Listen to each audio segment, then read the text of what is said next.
도내 이슈를 분석해 해결 방안까지 모색해보는 시간 헬로 이슈토크의 김세진입니다. 오늘 함께해 주실 두 분 소개합니다. 더불어민주당 마산회원구 지역위원장 하귀남 변호사, 자유한국당 경남도당 홍보위원장 최형두 경남대 초빙 교수 나오셨습니다. 안녕하십니까? 네, 반갑습니다. 네.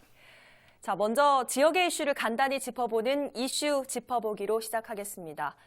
창원 이순신 타워의 타당성 조사와 기본계획 수립 용역 예산이 시의회 상임위를 통과했습니다. 논란 속에서 용역 추진이 확실시되고 있는데요. 앞으로 창원시 집행부와 창원시의회 견제가 더 극렬해질 걸로 보이는 상황입니다. 자, 먼저 이순신 타워 건립을 두고 이처럼 의견차가 크게 벌어지는 이유는 뭐라고 보십니까?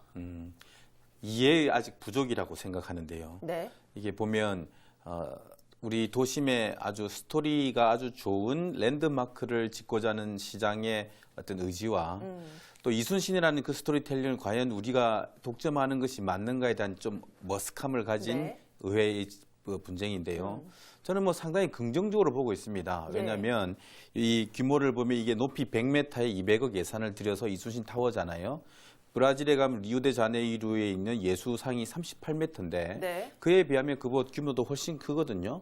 근데 이게 상당히 그 의미가 있는 게 각 도시마다 랜드마크가 있잖아요. 파리에는 에펠탑이 있고 네. 런던에는 타워 브릿지가 있고 또 뉴욕에는 자유의 여신상이 있잖아요.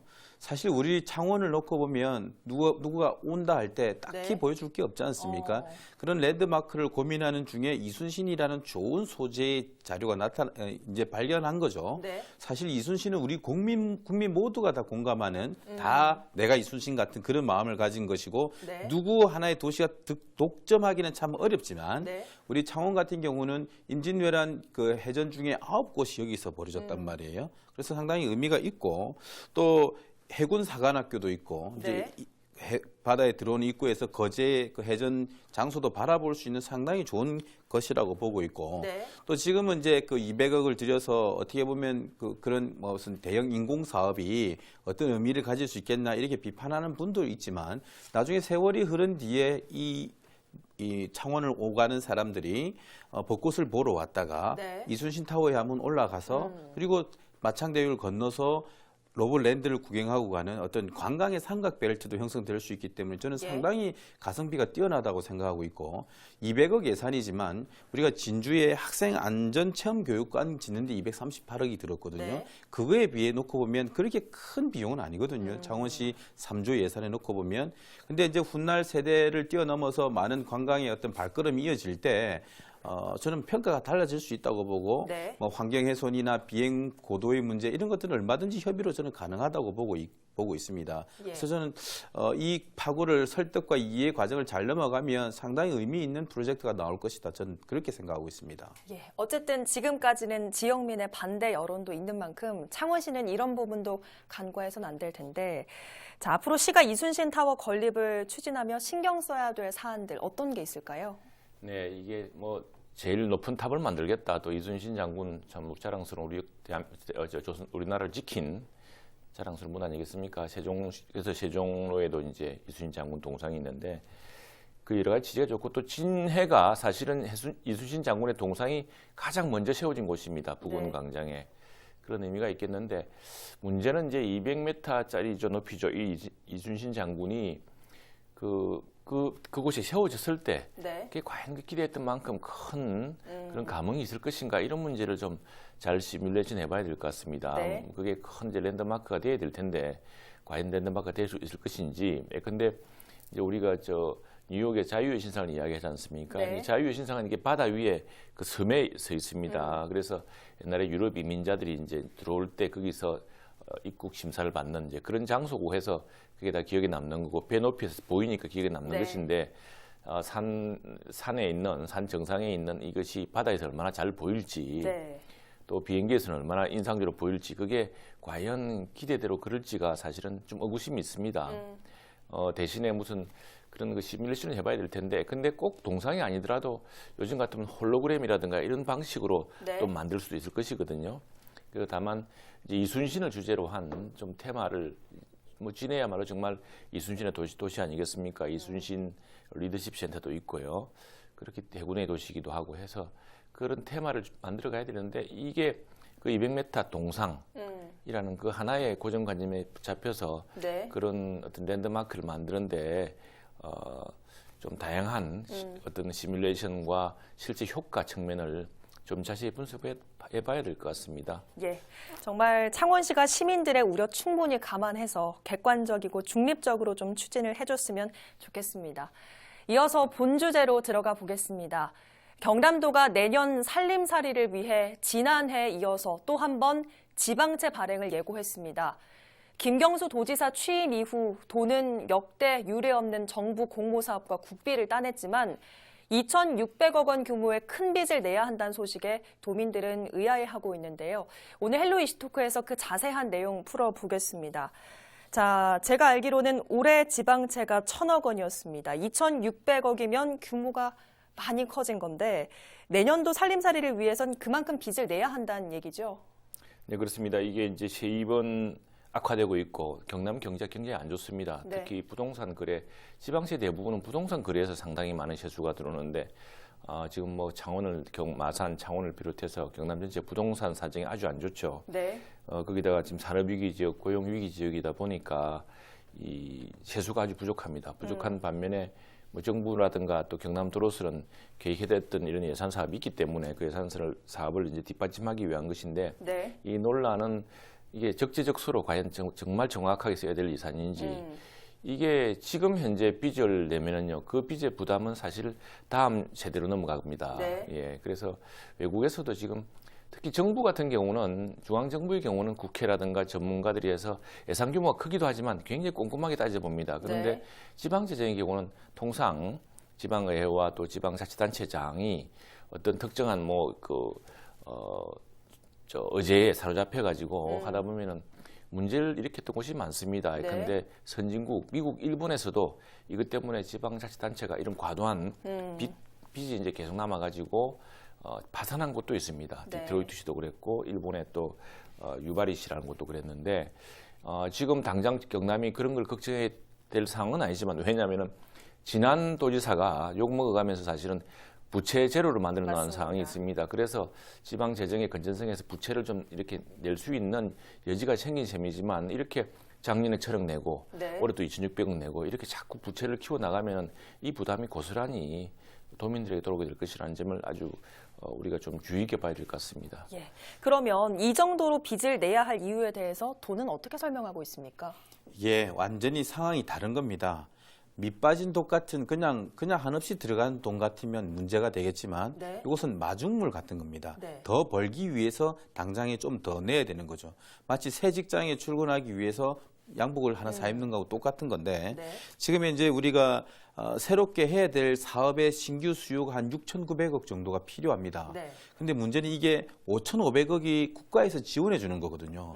근데 이 예산 구조상 국가가 국비를 내면 도비도 같이 매칭을 해야 되거든요. 네, 네. 그 매칭을 하는데 2,000억 이상이 소용되기 때문에 이렇게 지방채를 발행하는 거거든요. 네. 더 벌기 위해서 좀 더 내는 거거든요. 그래서 그 성격상 밑빠진 독은 아니다라는 점이 이제 중요하고 착한 채무라고 하죠. 네. 보면 스마트 산단을 확대한다든지 민생 안정을 위한 고용 안정 기금을 매칭한다든지 다음 세대를 위한 또 미래를 위한 투자로 들어가는 거기 때문에 네.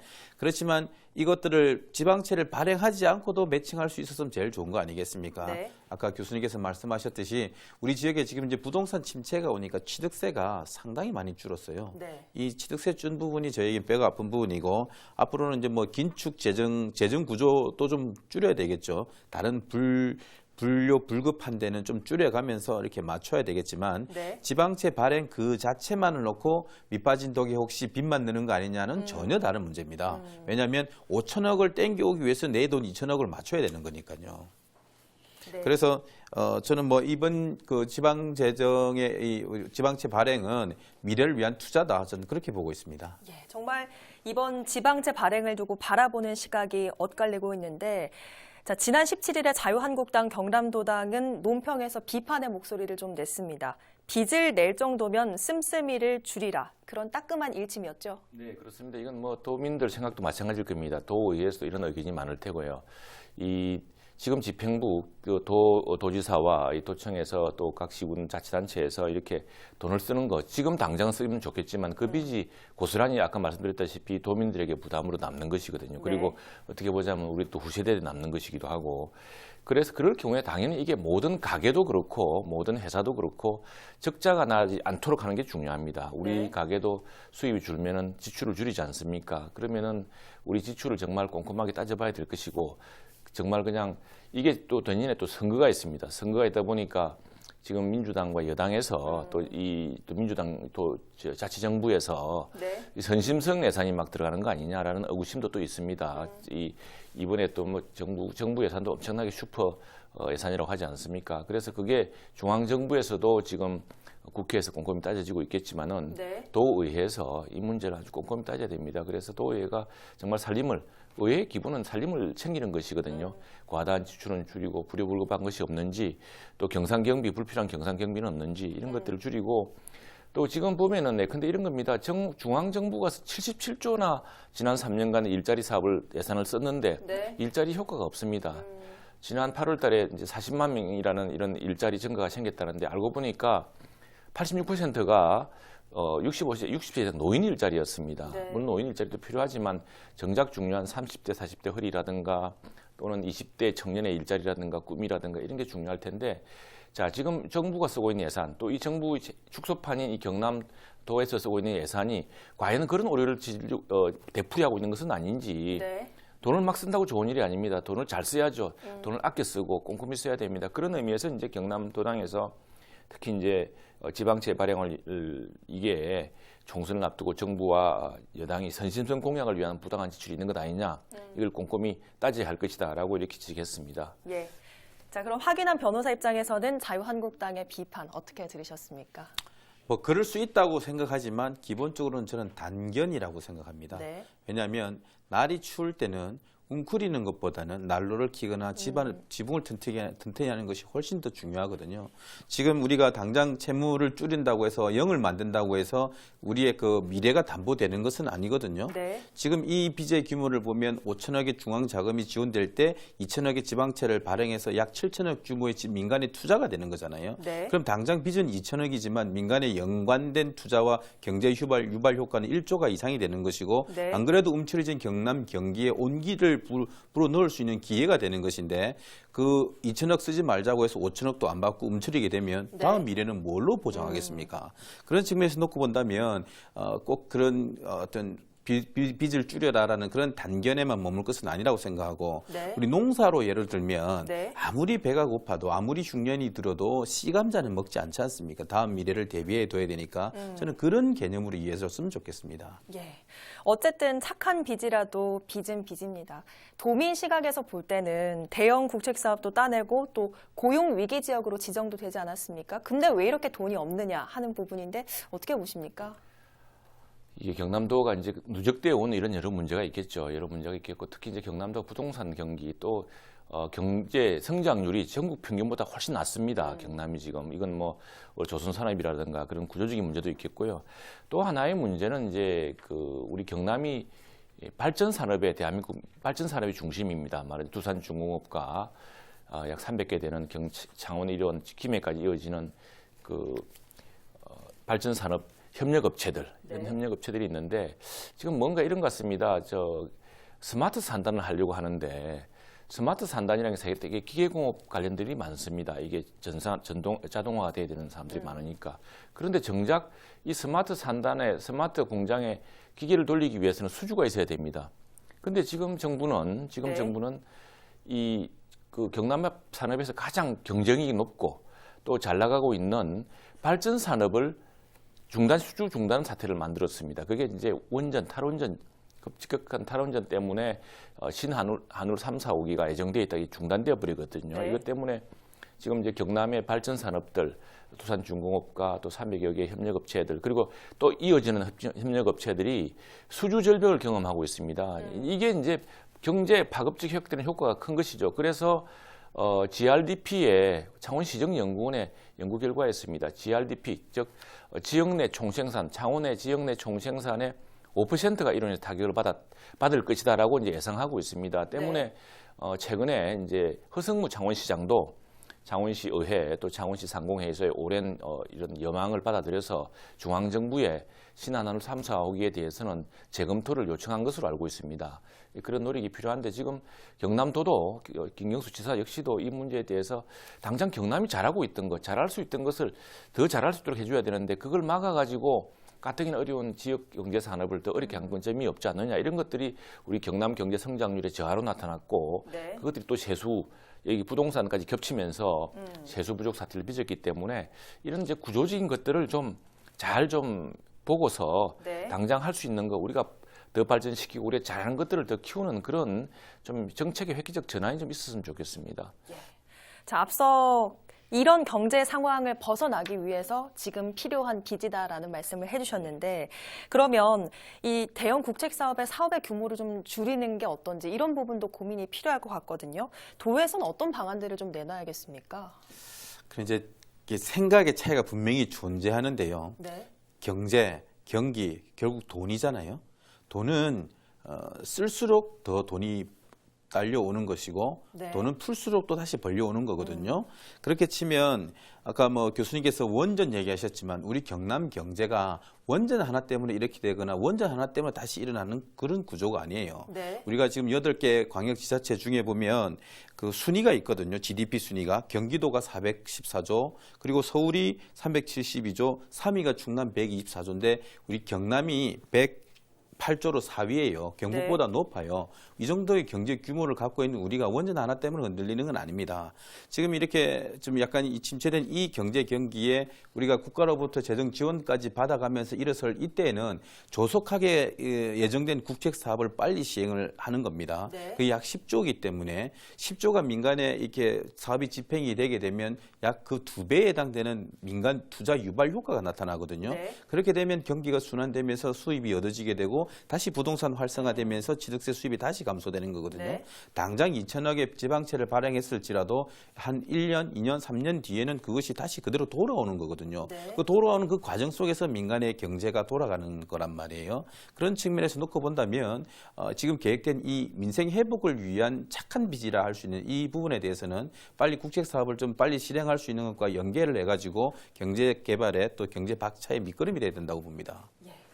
자, 그러면 마지막 질문으로 그럼에도 불구하고 사업이 계속돼야 한다. 반대로 재검토를 해야 한다. 교수님께서는 어떤 쪽이 좀 타당하다 보십니까? 여러 가지 재검토를 해야 됩니다. 지금 이제 민주당의 정부에서는 민간 투자를 살리겠다고 하는데 민간 투자를 지금 죽여오고 있습니다. 민간 투자가 급격히 줄어들고 있습니다. 문재인 대통령 민주당 정부 취임 이후에 그럼 그 경남에서도 느낄 수 있습니다. 경남의 중견기업들도 이제는 국내에 투자하지 않고요 외국으로 투자하고 있습니다. 이런 것들을 민간 투자를 정말 일으켜야 되는데 이렇게 경제를 정부가 재정으로 살릴 수가 없습니다. 네. 자, 세금을 거두면 당장 세금을 내는 사람들이 고통을 받습니다. 또 부채를 거두면 그건 미래 세대의 부채가 넘겨집니다. 뭔가 민간 경제의 활력을 불러일으켜야 되는데 그렇게 네. 하기 위해서는 지금처럼 세금을 더 굳고 또 부채를 일으켜서 자꾸 돈을 이렇게 허투루 쓰는 것보다는 네. 민간의 경제의 활력을 높이는. 근데 최저임금과 주 52시간 노동 뭐 이런 어떤 일방적인 그 정책 때문에 사실 민간 경제 파격을 많이 받았거든요. 네. 어쨌든 재검토를 해야 한다는 네, 입장이신 그렇습니다. 거죠. 네. 변호사님은 어떠십니까? 짧게 말씀드리면 결국 그 돈이 바닥에 흐르게 돼야 되는 거고 자체적으로 돌릴 수 있는 것부터 해야 된다고 봅니다. 네. 여영국 국회의원이 얘기한 것 중에 지역 화폐를 늘리자는 거 있거든요. 그거 괜찮다고 봐요. 우리 자영업 살아가는 데 있어서 그래서 우리 빚 늘린 혹시 그 쓰임새가 이런 데도 들어갔으면 좋겠다라는 생각이 들고 하여튼 국책 사업이 좀 빨리 진행돼 가지고 돈이 좀 퍼졌으면 좋겠습니다. 예, 알겠습니다. 이 시점에서 경남도가 반드시 알아야 할 것은 갚아야 할 주체가 바로 도민이란 점입니다. 예, 찬반 양론이 대두되는 건 자연스러운 흐름임을 다시 한번 새기면서 주민의 협조와 이해를 끌어내길 당부합니다. 오늘 헬로 이슈토크 여기서 마칩니다. 함께해 주신 여러분 고맙습니다.